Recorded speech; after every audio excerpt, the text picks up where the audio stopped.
বউভাতের পরের দিন সকাল সকাল উঠে পড়ল রিনি। সুগত ঘুমাচ্ছে। স্নান করে বাইরে বেরিয়েই দেখে রান্নাঘরে দিদিয়া চা করছে। কাছে গিয়ে দাঁড়ালো রিনি। উঠেছ? খুব ভালো। বউ মানুষদের নির্লজ্জের মতো দেরি করে ওঠা এ বাড়িতে চলে না। চলো এবার চায়ের কাপ আর ট্রেটা নিয়ে ডাইনিংয়ে। বাবা উঠে পড়েছেন, চা দিতে হবে। আর হ্যাঁ, কাল বেশি রাত পর্যন্ত জাগনি তো? ভাবলো শরীর খারাপ হবে বেশি রাত করলে। যা ধকল গেল কটা দিন, আবার তো কদিন পর থেকেই ওর অফিস। ডাইনিংয়ে গিয়ে রিনি দেখে শ্বশুরমশাই খবরের কাগজ নিয়ে বসে আছেন। রিনি ওকে চা দিতেই বলে উঠলেন, এ কি বৌমা, এত তাড়াতাড়ি উঠে পড়েছ? হ্যাঁ বাবা, আমিই বলেছি, ঘরের বউ বেশিক্ষণ ঘুমিয়ে থাকলে ঘরের লক্ষ্মীশ্রী থাকে না। তোর সবটাতেই বাড়াবাড়ি শিপু। সবই তো বিয়ে হলো ওদের, ঘর সংসার তো পড়ে আছে সারা জীবন। বাবা তুমি চুপ করো, ঘর সংসারের কি বোঝো তুমি? মা যতদিন ছিল সব সামলেছে, তারপর আমি। সব দিক না দেখলে এ সংসার ভেসে যাবে। ঠিক আছে, তাও বৌমাকে কটা দিন একটু সংসারে জড়াস না। তুমি ঘরে যাও বৌমা, বাবলু উঠেছে কিনা দেখো। আর এত ভোর ভোর না উঠলেও চলবে। মানে ঘরে যাবে কি? রান্নাঘরের সব বুঝে নিক, আর আমি কতদিন করব? বুঝবে, কটা দিন যেতে দে, দিরাগমন সেরে আসুক। এখনই কেন করছিস এমন? বৌমা যাও তুমি ঘরে। রিনি চুপ করে দাঁড়িয়ে থাকে, কি করবে বুঝে পায় না। কাগজ দেখেই বাবা সম্বন্ধ ঠিক করেছিলেন। শাশুড়ি মা নেই, রিটায়ার্ড শ্বশুর আর এক অবিবাহিত ননদ, যে ভাইকে বড় করতে গিয়ে বিয়ে করেনি। ছিমছাম পরিবার। কিন্তু এ বাড়িতে পা দিতেই বুঝে গেছে বাবলুর চেয়ে 11 বছরের বড় ওই ননদই এ বাড়ির সর্বেসর্বা। ভাইটিকে তিনি ছোট ছেলের মতো আগলে রাখতে ভালোবাসেন। কাল রাত্রিতে তিনি শুয়েছিলেন রিনির সঙ্গে। সারা রাত বলে গেছেন কিভাবে বাবলুকে তিনি বড় করেছেন। মা মারা যাওয়ার পর বাবলুকে তিনি আগলে রেখেছেন বুক দিয়ে, তাই নিজে বিয়েও করেননি। বাবলু সামান্য জ্বর হলে তিনি কত অস্থির হয়ে যান। বাবলু তার হাতে ছাড়া আর কারুর হাতে রান্না খায় না। এমনকি রিনিকে তিনি পছন্দ করেছেন বলেই বাবলু পছন্দ করেছে। তার কথায় বাবলুর বেদবাক্য। আর বিয়ে হয়েছে বলেই যেন এখনই সংসারে বাড়ানো কোনো ইচ্ছা যেন না থাকে রিনির। বাবলু তো নিজেই এখনো কত ছোট, এর উপর নিজের সন্তান হলে দায়িত্ব নিতে হিমশিম খেয়ে যাবে। তার চেয়ে তিনিই বলে দেবেন কবে ওদের সংসার বাড়ানো উচিত। তাই রিনি যেন একটু সামলে থাকে, বাবলুকে প্রলোভন না দেয়। আর সামনে সুবচনের কথা আছে, তার আগে যেন ওদের মধ্যে কোনো সম্পর্ক না হয়। এ বাড়ির তাই নিয়ম। বৌভাতের দিন ঘরে যাওয়ার আগেও কানে কানে ওই এক মন্ত্র জপতে লাগেন, কোনোভাবেই যেন সম্পর্ক না হয় ওদের মধ্যে। সুবচনের আগে এসব এ বাড়িতে মানা।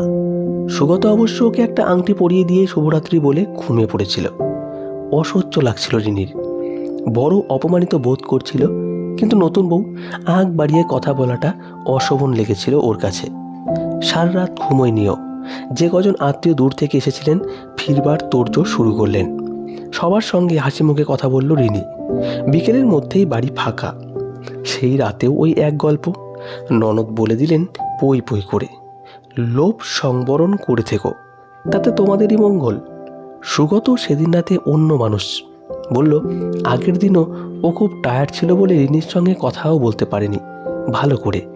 তার চেয়েও বড় কথা, দিদি পাশের বারান্দায় বসেছিল সারা রাত, তাই ইচ্ছে করেও ও চুপচাপ শুয়ে পড়েছিল।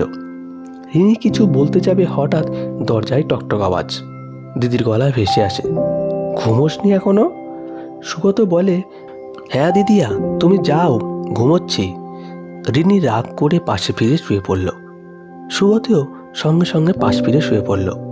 রাতে সন্দেহ হতে আস্তে করে পা টিপে টিপে দরজা খুলে রিনি। যা ভেবেছিল ঠিক তাই। বাইরে মেঝেতে শুয়ে আছে শেপরা। কিছু না বলে মোবাইলে একটা ফটো তুলে রাখে ও। পরদিন ভোরে টক টক করে আওয়াজ দরজায়। রিনি ধর্মর করে উঠে দেখে 5:30 বাজে। স্নান করে ঘরের বাইরে আসে ও। রান্নাঘর থেকে শিপ্রা বলে ওঠেন, আজ যে দেরি হলো উঠতে, কাল অনেক রাত পর্যন্ত জেগেছিলে নাকি? শ্বশুরমশাইয়ের কানে গেল কথাটা, বলে উঠলেন, কি হচ্ছে শিপু, বারণ করেছি না ওদের ব্যাপারে কথা না বলতে? তুমি চুপ করো বাবা, রাত জেগে বাবলুর শরীর খারাপ হলে এরপর সামলাবে কে? রিনি কি জানবে বাবলুর ব্যাপারে? 2 দিন হলো এসেছে। রিনি থমথমে মুখ করে থাকে সারাদিন। সুগতকে অসহ্য লাগে। নতুন বর, কেমন হাদার মতো ব্যবহার। দিদিটাকে কিছু বলছে না, এদিকে নিজেও মুখ খুলতে পারছে না। সদ্য বিয়ের পর একটু চুপচাপ থাকতে হয় বলে দিয়েছে মা, তবে চুপ করেও থাকবে না, একটা উপায় বার করবেই। পরদিন সকালে ওরা যাবে দিরাগমনে। শিবরা একই মন্ত্র জপতে লাগলেন রিনির কানের কাছে। বাপের বাড়ি পৌঁছেও নিস্তার নেই, ফোনের পর ফোন। এবার সৌগত ফোনের সুইচ অফ করে রাখে। দিরাগমন থেকে ফিরলে সুবচনের তোড়জোড় শুরু করে শিবরা। এর মধ্যে জিজ্ঞাসা করে নাই ওরা নিজেদের সামনে রেখেছিল কিনা। লজ্জা আর ঘেন্নায় মুখ লাল হয়ে যায় রিনির। রাতে ঘুমোতে যাওয়ার সময় রিনি বলে ওঠে, দিদিয়া আপনিও চলুন আমাদের সঙ্গে ঘুমোতে। কি ফালতু কথা বলছো রিনি? ঠিকই বলেছি, আপনি ঠিক করে দেবেন আমরা কতক্ষণ জেগে গল্প করব। আজ তো সব বাধা শেষ, পুজোও হয়ে গেল। এরপর আপনার ভাইয়াকে কোন ছুতোয় আটকাবো বলুন? আর আপনি বা আমাদের দরজার বাইরে শুয়ে রাত কাটাবেন কতদিন? জীবনটা তো আর বস্তা পচা টিভি সিরিয়াল নয়। মুখ হা হয়ে যায় শিবরার। কী সব বাজে কথা বলছো রিনি? ছি ছি, আমি না বাবলুর বড়দি, ভাইকে কোলে পিঠে করে বড় করেছি, আর এত বড় নোংরা কথা তুমি বলতে পারলে? সুগত বলে ওঠে, রিনি কি হচ্ছে এসব? শ্বশুরমশাই চলে আসেন। চেঁচামেচিতে শ্বশুরমশাইকে মোবাইলে তোলা ছবিটা দেখায় রিনি। লজ্জায় পড়ে যান বৃদ্ধ মানুষটি। ধমক দেন শিবরাকে। সুগত মাথা নিচু করে থাকে। শ্বশুরমশাই বলে ওঠেন, আমি লজ্জিত। বৌমা তুমি আর সৌগত আলাদা বাড়িতে উঠে যাবে, আমি ব্যবস্থা করে দেব। এখানে তুমি ভালো থাকবে না। না বাবা, আমি ঘর করতে এসেছি, ছেলেকে তার বাবার থেকে আলাদা করতে নয়। দিদিকে বুঝতে হবে যে তার ভাই আর ছোটটি নেই, আর সম্মান দিলে তবেই সম্মান পাওয়া যায়। আশা করছি দিদি বুঝবে কথাটা। শিবরা মুখ নিচু করে চলে যায় নিজের ঘরে। আর বাড়াবাড়ি করেনি, তবে ছোটোখাটো অশান্তি মনোমালিন্য তো লেগেই ছিল। ইচ্ছে করে সুগত আর রিনির মধ্যে অনেক ছুতোনাতা করে ঝগড়া বাঁধিয়েছে। নিজে না খেয়ে কাটিয়েছে অনেক রাত। তখন রিনিকেই আমার ধমক দিয়ে খাওয়াতে হয়েছে ওকে। তবে হ্যাঁ, রিনির একটি ফুটফুটে মেয়ে হবার পর শিবরা তাকে নিয়েই মেতে আছে এখন। রিনি আর সুগতর ব্যাপারে খুব একটা আর মাথা খাওয়ায় না। ভাইজি তার চোখের মণি। তো বন্ধুরা, আজকে এখানেই শেষ হলো গল্পটি। ভালো লাগলে অবশ্যই একটি লাইক দেবেন। ধন্যবাদ।